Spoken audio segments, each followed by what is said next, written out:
I sapori della provincia sbarcano in Olanda. Dall'11 al 13 maggio la provincia regionale di Agrigento prenderà parte alla fiera De Smaak Van Italy che si terrà nel parco del Castello de Haar nella città di Arzuliens, una vetrina prestigiosa dedicata espressamente ai prodotti enogastronomici made in Italy. Si tratta di una fiera mercato volta a pubblicizzare i prodotti agroalimentari, enologici e turistici. È l'evento più importante nel panorama fieristico dedicato all'Italia e la nostra provincia ne prenderà parte avendo a disposizione uno spazio espositivo complessivo di 120 metri quadri con 6 postazioni dedicate ad aziende di eccellenza del territorio.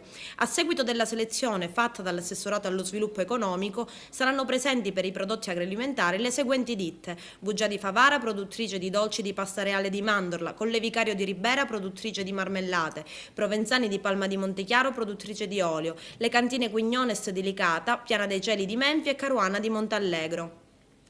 Le altre aziende che hanno manifestato la volontà di essere presenti avranno a disposizione all'interno dello stand della provincia uno spazio in comune, nel quale promuovere l'offerta turistica ed enogastronomica di tutto il territorio provinciale ed effettuare degustazioni a tema. Prevista anche la realizzazione di un workshop Agrigento Day con incontri programmati tra le aziende agrigentine e operatori economici stranieri, giornalisti ed esperti.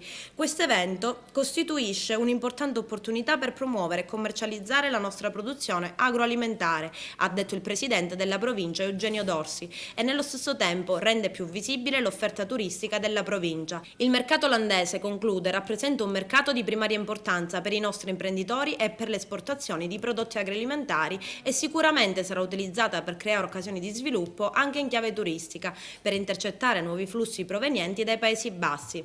A rappresentare la provincia saranno presenti l'assessore al turismo Angelo Biondi ed un funzionario dell'assessorato alle attività produttive. L'assessore Biondi ha già programmato una serie di incontri istituzionali con operatori olandesi dei settori produttivi interessati.